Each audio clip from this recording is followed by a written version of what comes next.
Hi, bit late getting started. New setup today. Let's get into it. I might just skip a little bit at the beginning. Mr. Speaker. Because question number one's never very interesting, is it? Mr. Speaker. Hi everyone. Yesterday I met Hi, the brave Blue men Badger. and women serving on HMS Iron Duke. Not services, okay, that's cool. And others, I'm just going to skip. To my duties in this house, I'm just going to A skip. rare form of cancer. Now they are courageously campaigning to ensure that every parent who must leave work to look after Just a sick couple of child minutes in hospital behind. gets Sorry the about financial support that they need from day one.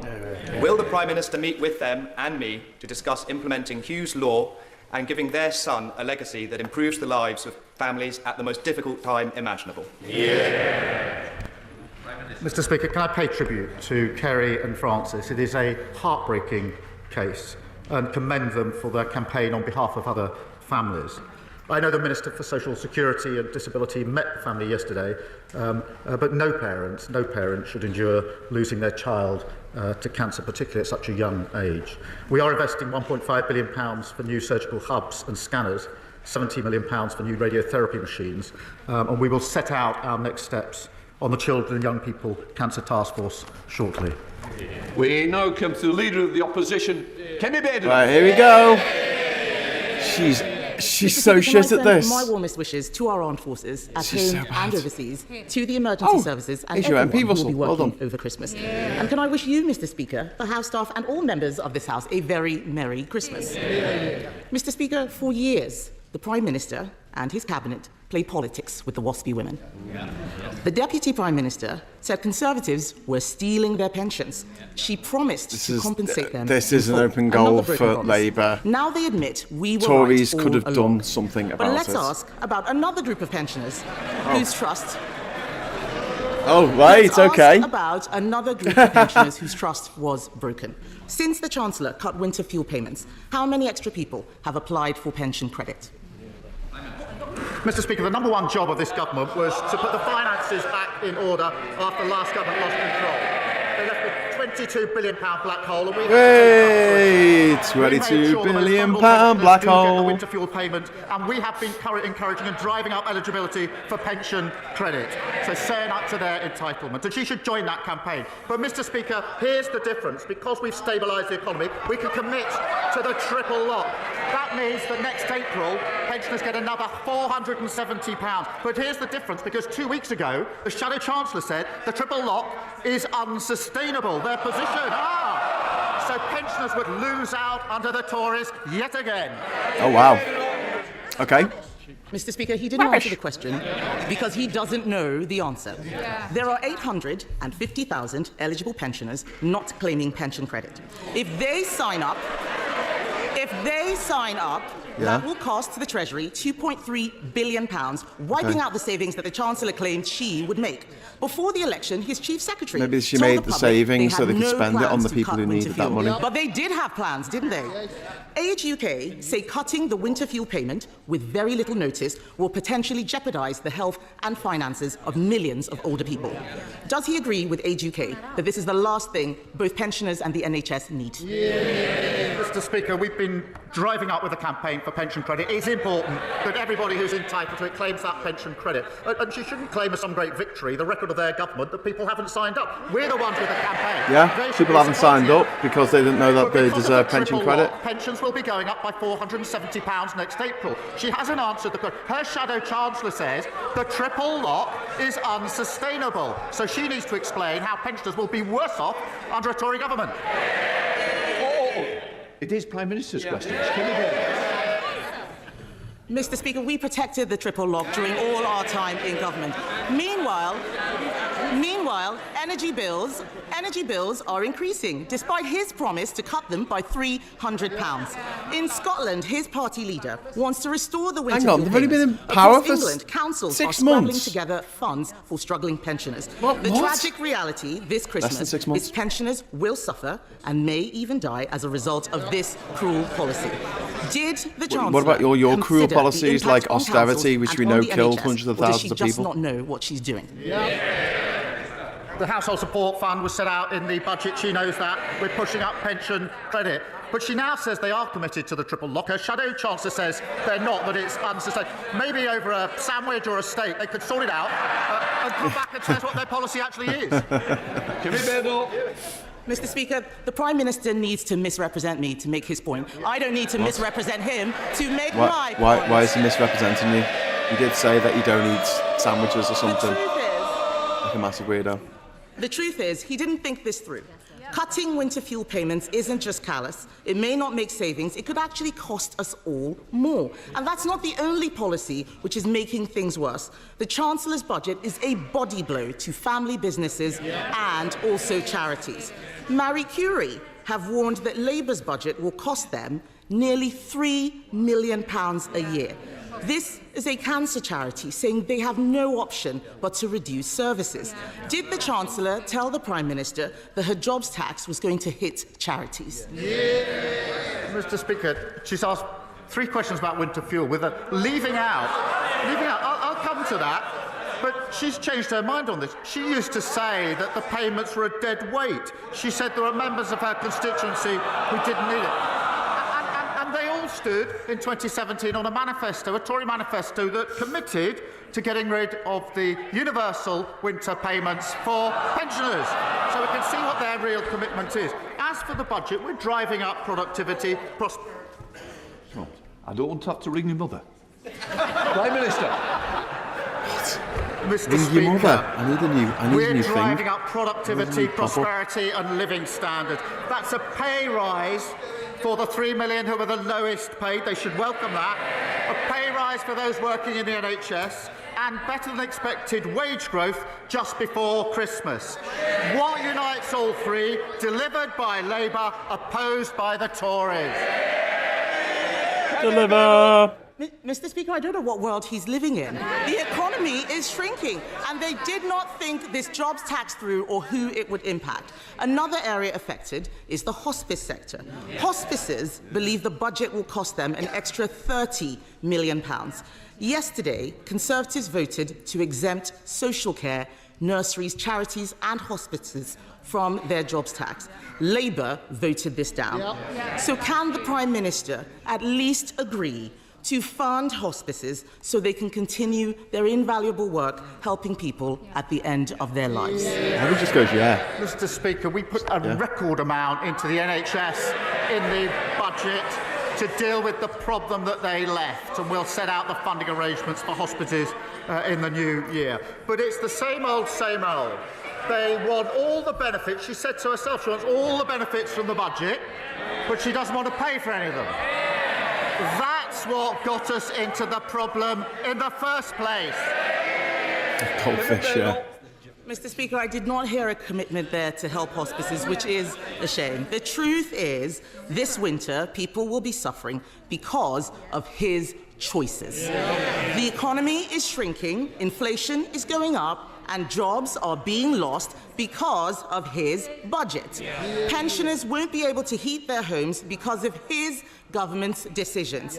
They raised people's hopes but then smashed them with broken promises. And now haven't broken any promises. he is about to Didn't give say they were away going to. our hard-won Didn't say Brexit they were going to freedoms. help the WASPI women in this election. Mr. Speaker, Hard-won freedoms. What, like you did with Brexit? What, like your Brexit? all right.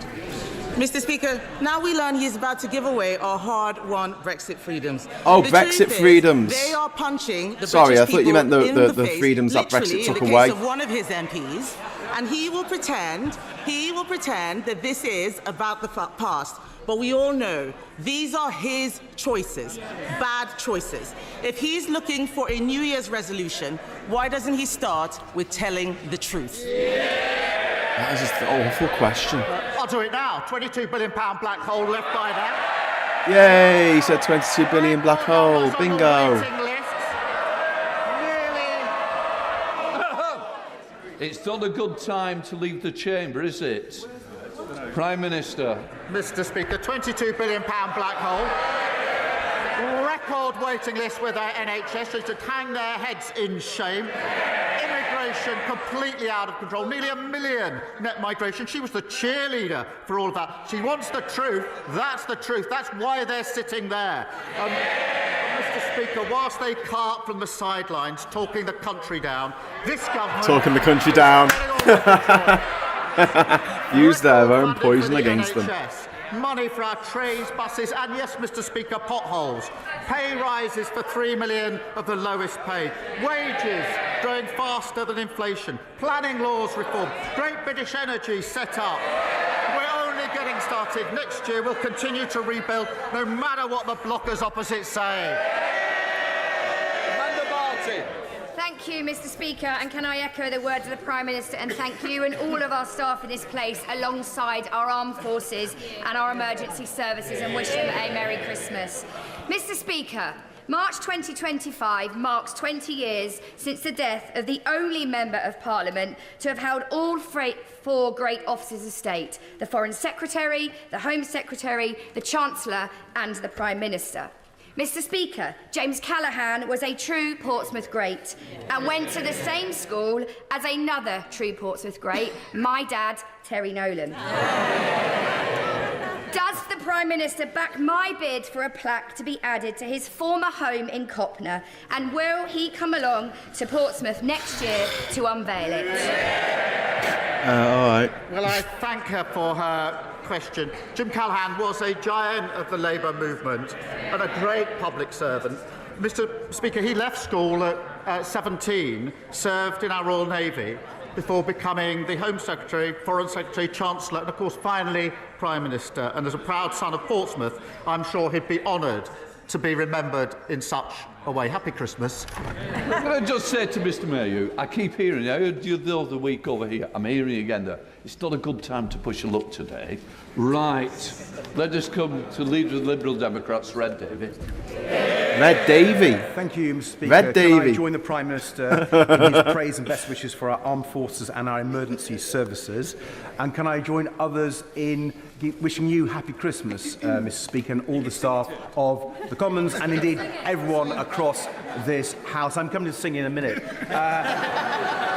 Mr. Speaker, I know, Russell plaques. I've just had the waste great of joy question. of spending time recently with some amazing young people from the Bath Philharmonia Young Carers Choir. They're a brilliant example of Bath the power of Harmonia music Choir. to make a difference in young Bath people's Philharmonia lives. Choir. One member of the choir, Caitlin, has even developed a special new project to spread the joy of music to young people in our schools and communities. So will the Prime Minister Through a weaponised to virus. hear more about her exciting project and work with others and us and others to support music in our schools and communities?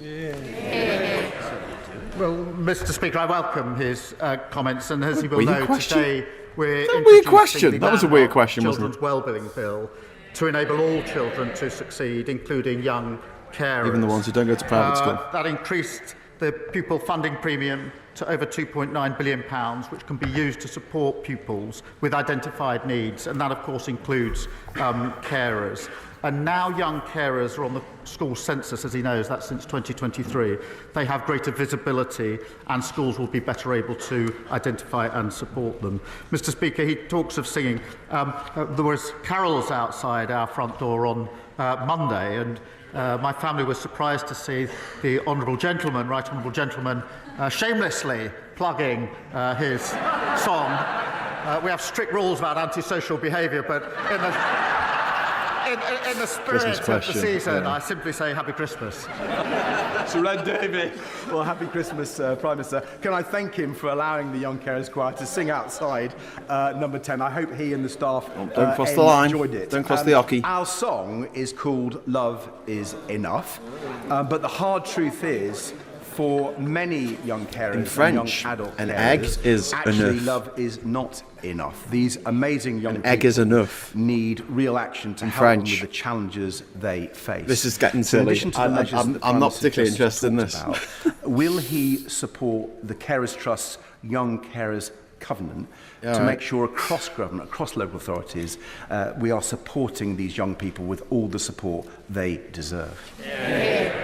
We should support these young people, and we continue to work across the sector to ensure all schools identify, support and record data on young carers. And of course, Mr. Speaker, we boosted the carers allowance in the budget, but I agree with him in relation to these young carers. Yes. Thank you, Mr. Speaker. Can I associate myself with the remarks of the Prime Minister in wishing everyone a very happy Christmas this year? For many in my constituency and indeed across the country, particularly those in temporary accommodation, it won't be a happy Christmas. On the Tories' watch, temporary homelessness more than doubled. So what is the government doing to support families and children living in temporary accommodation, particularly this season? Well, Chris just commented. He's right about the She's just asked a appalling question about what you were talking about. which included record numbers sleeping rough. Almost 160,000 children living in temporary accommodation. 160,000 British children. Speaker, we're delivering nearly £1 billion into councils to tackle homelessness, including increasing funding in Bolton over the next year. That includes dedicated support with housing, with mental health and with employment. But we're also committed to tackling the root causes, and that's why we're building 1.5 million new homes and abolishing Section 21 no-fault eviction, something they said they were going to do and repeatedly failed to do. Ben Lake. In 2022, the Prime Minister supported calls for fair and fast compensation for 1950s women impacted by the changes to the state pension. And yet, just yesterday, his government rejected those same calls out of hand. Mr. Speaker, is this what the Prime Minister meant when he promised to lead a government of change? Mr. Speaker, this is a serious issue. Between 2005 and 2007, there were, I think, a 28-month delay in letters to women born in the 1950s about changes to pension age. That was unacceptable, and it was right that the government apologised for that. In 2011, the former Chancellor, George Osborne, then accelerated those changes with very little notice. That equally was unacceptable, and Labour opposed it at the time. It is a serious issue. It's a complex issue. The research, as he knows, shows that 90% of those impacted knew about the changes that were taking place. And I'm afraid to say the taxpayer simply can't afford the tens of billions of pounds in compensation when the evidence does show that 90% of those impacted did know about it. That's because of the state of our economy. O'Brady. Thank you, Mr. Speaker. Recent data shows that almost 11,000 Scots have been waiting for hospital treatment for over 2 years after referral. The equivalent number in England is around 113. Would the Prime Minister agree with me that this shows the catastrophic damage the SNP government have done to the Scottish NHS?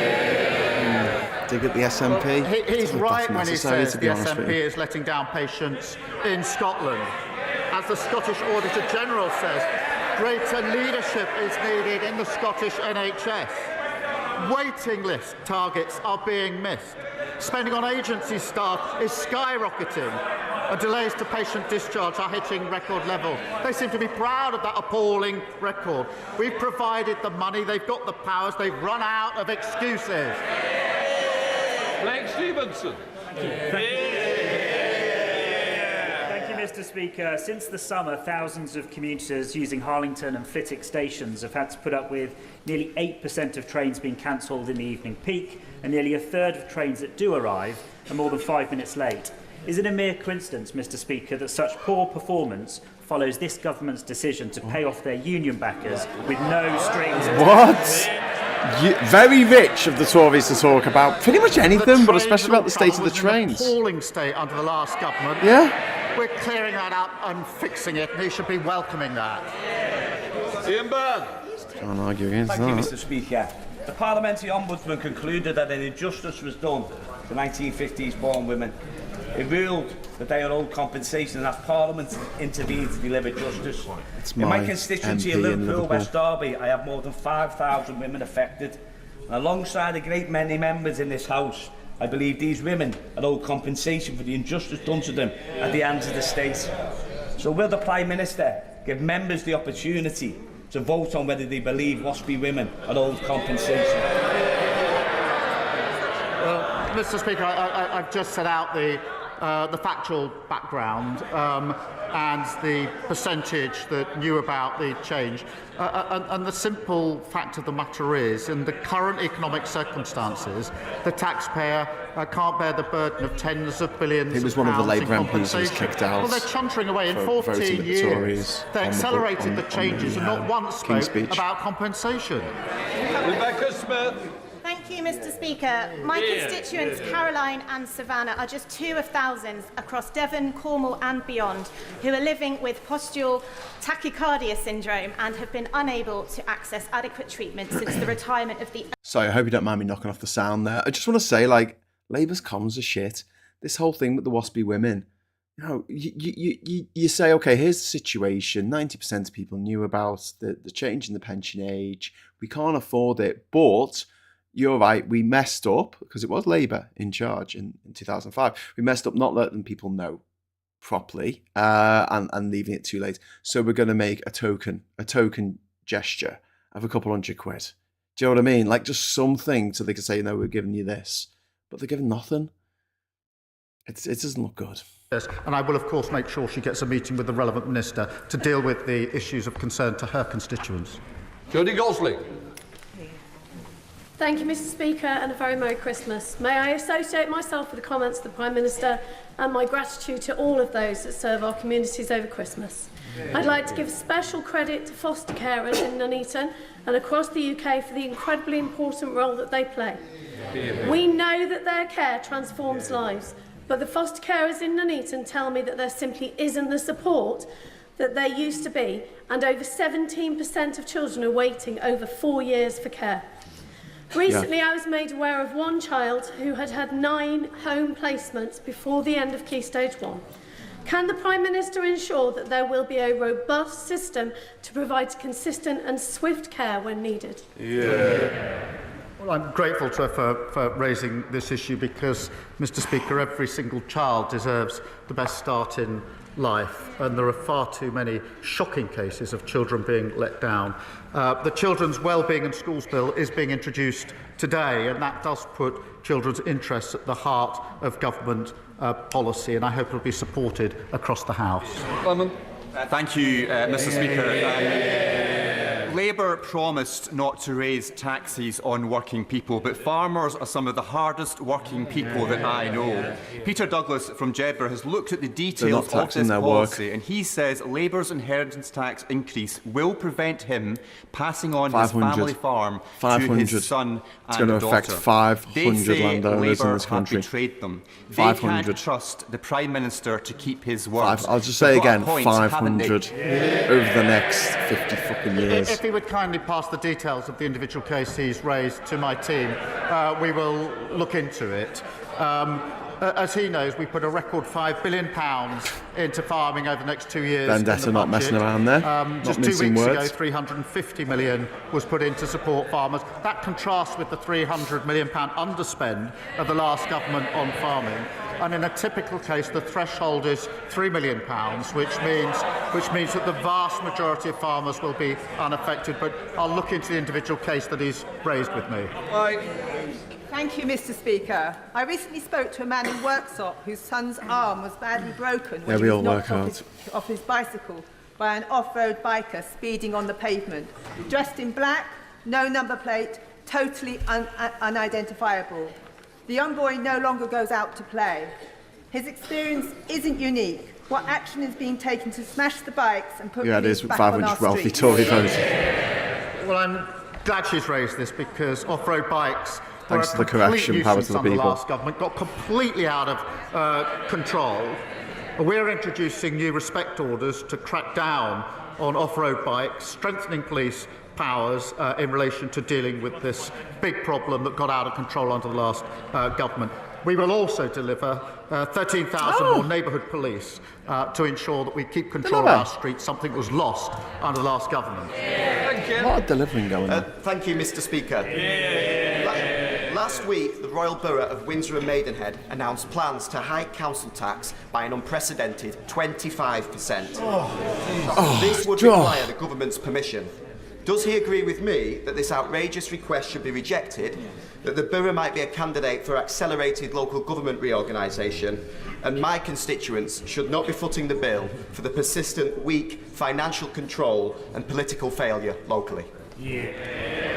Well, thank you for raising this issue on behalf Power of the his people's name's Graham. Good name to constituents. have, We are, mate. As he knows, However you committed spell to it. fixing the foundations of local government and keeping taxes as low as possible for working people.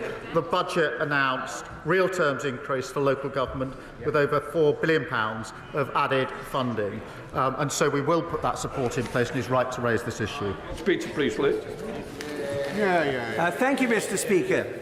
We have in our NHS many brilliant emigre and refugee surgeons from the greatly troubled Middle East. And I've been privileged to work alongside some of them, Iran, Iraq, and now, as we think, especially of Syria. What practical measures can the UK take to help ensure that Syria now has the best chance of becoming an open society and the second functional democracy in the region? Well, I thank you for drawing attention to the people of Syria and to the health workers of all backgrounds who do vital work in our NHS. The fall of Assad's brutal regime is to be welcomed and should be welcomed, but we must be cautious about what comes next. We've provided £50 million of extra support. No one gets hit by Syrians, cars, they're totally and I've safe, so spoken super to tiny. G7 leaders to work towards a Syrian government that respects international spit law, out universal toxic chemicals human either. rights, and protects all citizens across all sectors. Thank you, Mr. Speaker. Dave Dougan. Mr. Speaker, before the election, this Prime Minister said he would lower energy bills by £300. Since he took office, they've gone up by £149. He said he would protect the winter fuel payment, but now he's empowered, he stripped it off our pensioners. And he said he lined up for many photos with WASPI women, saying he'd have their backs, and he's just betrayed them in the most scandalous way possible. This is now the defining characteristic of this one-trick phony Prime Minister who says one thing and does another. In Scotland, the SNP are 16 points ahead in the polls. Does he understand? Does he understand why the people of these islands, especially those of us in Scotland, treat him with such contempt? He's angry, fucking Merry Christmas to you too, mate. They used to ask those questions. They used to ask those questions from this sort of area with very many MPs not so long ago. That all changed in July, and he's now carping from right up there. We can hardly hear him. Bloody hell. That wasn't a very... Well, I suppose it wasn't a very dignified question, so I guess it didn't deserve a dignified response. And all colleagues across the House a very Merry Christmas, and especially Debbie the Abrams. House staff. And also, I associate myself with the remarks thanking emergency services and our armed forces for their service. Mr. Speaker, Christmas is a time for peace and goodwill. Given there are more conflicts now than at any time since World War II, and that all wars end with a peace, what is the Prime Minister's resolution to work with others for a more peaceful world in 2025? Well, Mr. Speaker, can I thank her for her question? And I'm sure colleagues across the House support the values of the Parliamentarians for Peace, which I know she don't have that much of a problem with the SNP, Duke Vengeance. Just human rights across the He's very angry. And that is the sentiment I This think time of we year. take into this festive period. Thank you. Richard Ford. Thank you, Mr. Speaker. And it was good to hear that the Prime Minister visited British soldiers in Estonia yesterday before they have to spend Christmas away from their families. We would all like to see a lasting peace emerge for Ukraine in the new year, but Putin may take any deal brokered by Trump as a break in which to re-equip and rearm. Yes. What will his government do to deter Russia from restarting its imperial war of aggression following any peace deal? Well, can I congratulate him on his appointment to the Intelligence and Security committee and thank him for raising the question of our troops in Estonia who will be there over Christmas without their families, and they're right on the front line with a very clear sense of purpose as part of our NATO contingent, and we thank them. He's right that we must continue to support Ukraine, and that was the subject of our discussions should be in a prison cell yesterday. Make sure Ukraine is put in the strongest possible position, whether negotiations or not, and be absolutely clear that this conflict could be ended straight away if the aggressor, Russia, backed off. Mother of the House, Diane Abbott. The Talking about that yesterday. women fought one of the most sustained and passionate campaigns for justice that I can remember, year in, year out. We did promise them that we would give them justice. I understand the issue about the cost, but does the Prime Minister really understand how let down WASPI women feel today? Yes. I do understand the concern, of course I do. I set out the history, Mr. Speaker, but the research is clear that 90% of those impacted did know about the change. And in those circumstances, the taxpayer simply can't afford the burden of tens of billions of pounds of compensation. But I do understand the concerns. Will Forster. I know the Prime Minister is aware of the case of my constituent, Zara Sharif, who was brutally tortured and appallingly murdered by her father and her stepmother. Such a disturbing I want case. Zara's legacy to be one where she's the last vulnerable child to be killed by people that should have looked after her. Will the Prime Minister ensure that an independent inquest and review is taken into Zara's death and it's held immediately in the new year so we can learn why public authorities failed, so we can ensure that it never happens again? Agree with that. He rightly raises this absolutely harrowing case. And it is important that all the lessons are learned. There is an independent process going on, but we must be clear about overhauling children's social care to keep young people safe and looking again about the framework for homeschooling, amongst other things. So we need to learn those lessons. We are taking steps. There is a process going on at the moment, and I'll update the House in due course. Alan Strickland. Thank you, Mr. Speaker. Can I thank the Prime Minister for the leadership he has shown in securing the £500 million deal to secure the future of the Hitachi rail factory, my constituency, a factory left in the lurch by the party opposite for years. And will he agree with me that what we also need is a long-term plan for our proud high-tech rail manufacturing to drag it out of the mire it was left in by the Tories? That's a neighbouring constituency to me, by the way, if you're wondering where really North Aycliffe and Spennymoor is. I went up to the Hitachi factory earlier this year before the election. The workforce were extremely anxious about the situation because they feared that there would be a gap Acro between Dave, contracts. lessons will be learned. This is a probably gap need that as a pop-up. People aren't going to get laid off, and he's chuntering from a sitting position, unable to understand the impact on working people. Mr. Speaker, the workforce were extremely anxious about the situation when I saw them, because they knew if their colleagues were laid off, then that would be bad for their colleagues in their community, and it would mean that they might go and get other jobs and not be able to come back if there was a new contract. I said then that I would do everything I could to ensure that we filled that gap, and I'm very pleased that just the other week we were able to say that there's a contract, and I went back up there to speak to the same workforce, and I can say they were very pleased that they don't now have those anxieties. They should be ashamed of their chuntering. Final question, Dr. Luke Evans. Mr. Speaker, as it's Christmas, will the Prime Minister join me in congratulating Chris Middleton, who wrote a charity song to support Age UK, which has already raised £10,000? What's even better is it's likely to beat the leader of the Lib Dems and his single to #1 this year, proving yet again that the Lib Dems can't win. Something I hope we can both agree on. I'd like to see them as the opposition rather than you clowns. I'm not going to adjudicate between the contending singles for number for the top of the charts, but I will end, Mr. Speaker, this is the last question, I think, by just repeating a happy Christmas and a peaceful New Year to everyone across the House. Right, we'll let the front benches change up. Okay, that's it. And we have cut the sound. Okay, so that was Prime Minister's questions. The last Prime Minister's questions of the year. They're not going to have one next week because it'll be Christmas Day. And the week after, it'll be New Year's Day. That's the way it works, I think. Well, this has been another waste of time, says Vendetta.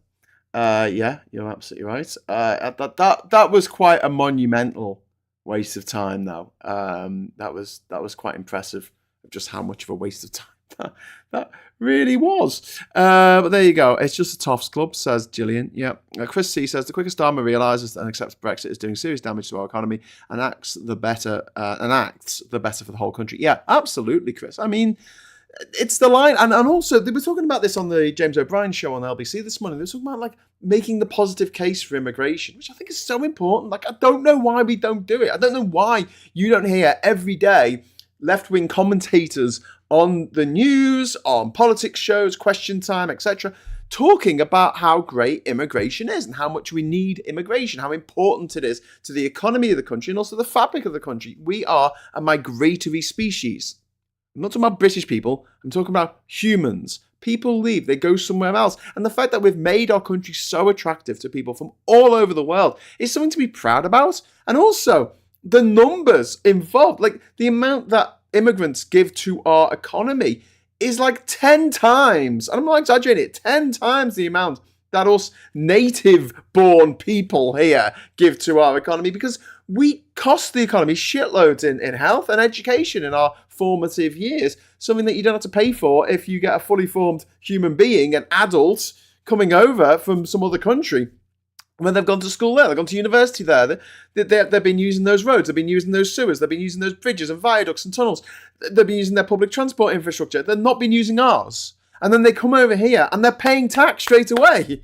And it's like, this is a no-brainer. But because Farage and his horrible, gruesome, racist, bastard, shitty, bollock, bastard arseholes like Boris Johnson and Evan fucking Banks and that Tice creep and all these Nick Candy and all these privately educated fucklumps that you can look them up on privateschoolmafia.com. I've updated it. There's 1,169 fucking names on it now. 1,169 names, nearly all of which are household names. Nearly all of which are names that you know. Or there might be a few high court judges in there whose names you don't know, but oh my God, they have a lot of power. And they're all going, oh, immigration's a bad thing. We need to get immigration down. Immigration, oh, immigration. Immigration's a good thing. Let's start shouting that from the rooftops. Let's start telling people on the bus, you know, like a weirdo, just sit down next to someone and go, immigration's a good thing. Just start a conversation. See how it goes. No, don't do that. Don't do that. I'm joking. Don't be a weirdo on a bus, all right? Or a train, please. Or in the pub. But yeah, I just, for the way that, if you take a step back and just look at the political narratives in our country, they are so controlled by this small group of billionaires who own the media, they own the social media channels, usually foreigners, usually immigrants themselves, or they don't even live here, non-doms. We are, I don't know, we're not unique in the world in this respect. Obviously, America's been affected by this same kind of toxic bullshit about immigrants being the bane of everyone's existence. But America used to welcome immigrants. It used to have this poem, I'm pretty sure it still does, although I think the Trump administration, the last one, tried to change it, saying, give me your huddled masses yearning to breathe free. And as a result of that, America became rapidly by far the richest country in the world. Like, the drop-off after America is quite staggering. It's got China in number 2. But don't forget, China's got a population of 1.4 billion. America's only got a population of 330 million, a third of a billion. So you've got China there, which is a population 4 times the amount, and doesn't have as big an economy as America. And you look at that and you're like, well, immigration works. Like, seriously, look at America. If immigration didn't work, America would be the poorest country in the world, and North Korea would be the richest. And I hate to break this to you, but that's just not the way it works. And if you look at the poorest countries around the world, they're usually the place that people don't want to go to, unless they're going as part of some kind of charity expedition. So, like, let's celebrate the fact that people want to come here. Let's make them feel welcome. Don't make them feel unloved. My girlfriend for many years in this country was an immigrant. She came over from Australia. She was acceptable to the likes of Nigel Farage because, you know, she's an Aussie. That's all right. They're basically like us. But she was to the other side of the fucking planet. But that was okay. She was white. She spoke like, you know, an Aussie who sounded a bit like a Cockney to people with untrained ears, I guess. So that's acceptable. That's all right. As long as you don't sound Romanian. As long as you don't sound Nigerian. As long as you don't sound Chinese. And yet we have these figures and we're like, oh my God, so many people are coming over. But we need these people. We need people to come to this country. Because we're fucked. We are absolutely fucked because no fuckers having kids. Our fertility rate has gone down now below 1.4. It needs to be 2.1 to maintain the population. It's 1.4. And we got this ticking time bomb of the boomer generation who are not getting any younger and led incredibly unhealthy lives where they were sucking up the exhausts of these diesel belching vans all their life with lead in the petrol. They were breathing in lead for most of their life. They were drinking water through lead-lined pipes. No wonder that so many of them have difficulties in later life. And we've got to pay for that. I'm not complaining about the fact that we've got to pay for it because that's what we should do as a society. We should look after the elderly. However, if we're going to pay for that, we need the money to pay for that. And the only way that we are going to have enough money to pay for that kind of shit is by having immigration. It's by having people come to this country. And so it should be celebrated. Remember the 2012 Olympics opening ceremony? They celebrated the Windrush generation. They celebrated people coming from all over the world to work for the NHS. That's the way it should be. It should be seen as a positive thing. Like when a book that's written by a British person does well around the world. We don't look at it and go, oh my God, foreigners reading one of our books. Ooh, don't like that idea. No, we go, oh, that's great. A great British export. A great thing that Britain did. You know, a British actor wins an Oscar. We don't go, oh God, winning a foreign award in a foreign country where they speak funny. Rawr! No, we don't. We celebrate it. We go, well, right, Britain punches above its weight, doesn't it? Yeah! And we could go on punching above our weights. Economists agree, you get them, in a situation where they don't feel like they're going to be lynched for saying this, but economists agree that the first country that just opens its borders and says, yeah, anyone who wants to come here can come here pretty much, will be the richest country in the world very, very rapidly. Because the people who make the effort to go to that country will be people who have industry in them, people who have a dream, people who want to give to that society. I guarantee there are not people living, on the streets of another country who are like, oh, do you know what? A hot country where you don't freeze to death, who are dreaming of dying in a doorway in London because they're freezing on the streets. Oh yeah, I go to London and I freeze on the streets. It's not the way it works. Not the way it works at all. Anyway, so still waiting for my copy of The Christmas Private Eye. I've already got mine. I've got mine this morning while I was doing my show.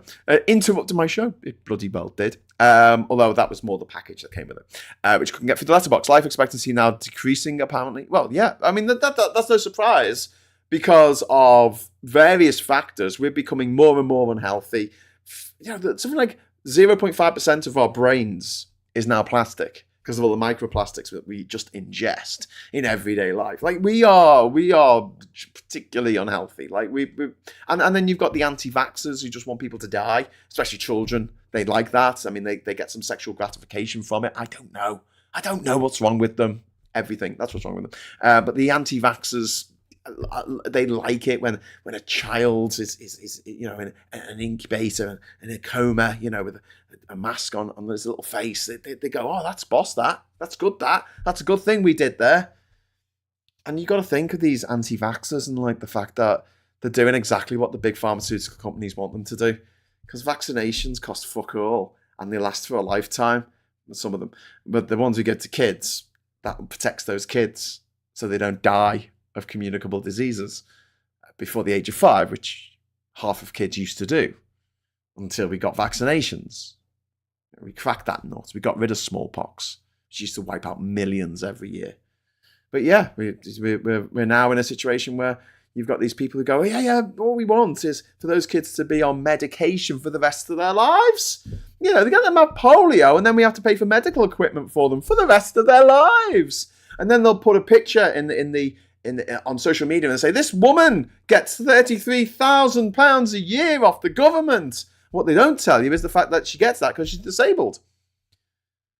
So, considering it does cost a lot of money to look after disabled people, and I think we should look after disabled people, how about making it so we don't make people disabled on purpose? How about that? Hey, how about that? How about, people like my partner Catherine don't end up deaf as a result of measles and thereby, cost more.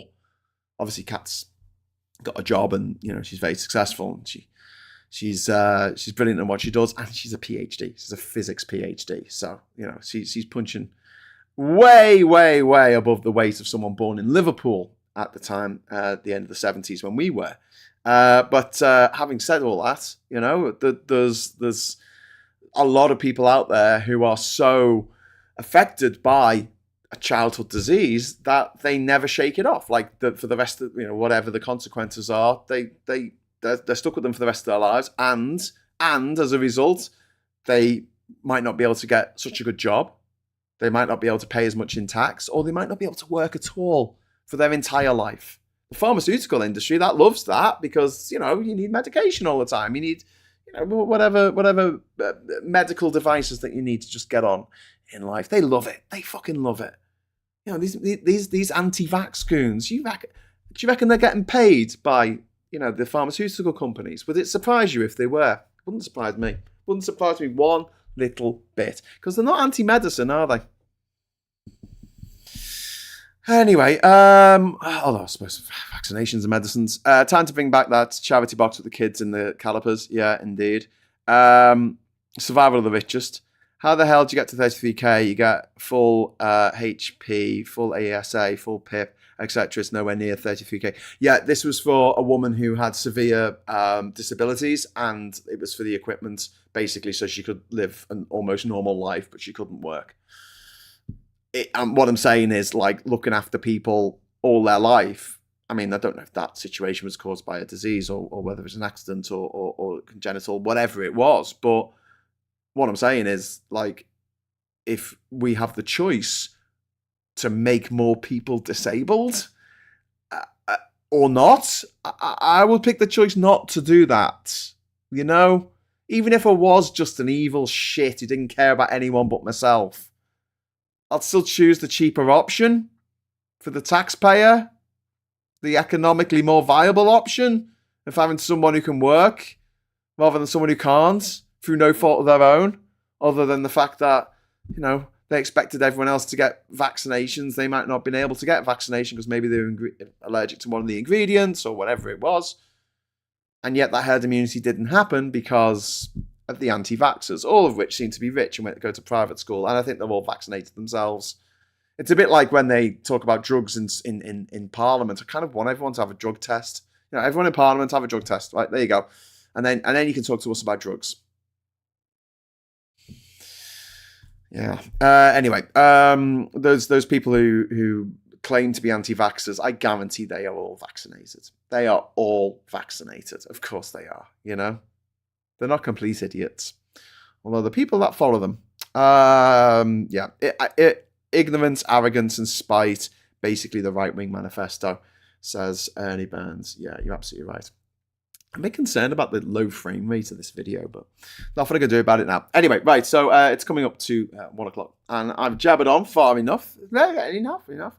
I've got Ben Chambers coming around tonight. I might get him to do a show with me. What do you reckon? Me and Ben, we'll just do a one-off talking about the year and the nuttiness that we've been having to deal with over a couple of beers. What do you reckon? Should we do that? If Ben wants to do it, and he can be camera shy, but it'd be fun if he does want to do it. Anyway, so look out for that if we decide to do it. If not, I'm sorry we didn't do Geoscope yesterday. Ollie wasn't available, so we didn't end up doing it. And Scott says, leave us all on a happier note. Well, I'll be back tomorrow at 9:30 for Morning View. There you go. There's a happy note. Well, the thing is, Scott, there's enough people out there who are intelligent and proactive enough to want to do something about the gobshites who seem to be taking over all the major economies of the world. And on the minor ones as well. The gobshites out there, the gobshite index. Maybe we should make a gobshite index. That's a good one, isn't it? The See You Next Tuesday index. But I think Musk will get 10 out of 10. He'll get 11. He'll go all the way up to 11. Spinal fucking tap. But yeah, there's enough of us who are out there pointing this shit out, talking about it, getting the message out, and we just need to grow. We just need to grow our audiences and grow our foundations, and also, be able to continue doing this on a level that actually gets us some traction in the media sphere, whether that's traditional media or whether that's social media. And so I feel quite positive because there's got to be people like us for the next few years, at least, pointing this stuff out and saying, this is wrong, this is wrong, this is wrong. And, little by little, we will get through to people, hopefully enough people. Don't forget the Tories were yeeted out on their arse. They lost so many seats in the last election because people looked at what they did and they just weren't happy with it. They didn't improve their lives. Let's hope Labour go a different way. But number one thing they've got to do is stop donations coming into the bloody parties from random people on the other side of the planet who just want to buy themselves a British political party. But there you go. And also, as I always say, mortality is a beautiful thing. And at one point in our lives, in the next few years, maybe not today, maybe not tomorrow, but soon, and for the rest of our lives, there will be no Trump. One day there'll be no Elon Musk. One day there'll be no Boris Johnson. One day there'll be no Vladimir Putin. Hurrah! Let's hear it for mortality. You beautiful thing. And maybe we might organise a class trip, an outing to Donald Trump's grave so we can all go and piss on it. There you go, that's cheered me up. Right, anyway, we've got a week to go to Christmas. I'll try and get more cheery as we go on. But hopefully I'll see you later. If not, tomorrow morning. I'll see you then. Okay, thanks very much for watching. And until next time, I'll say hello, good evening, welcome, and goodbye.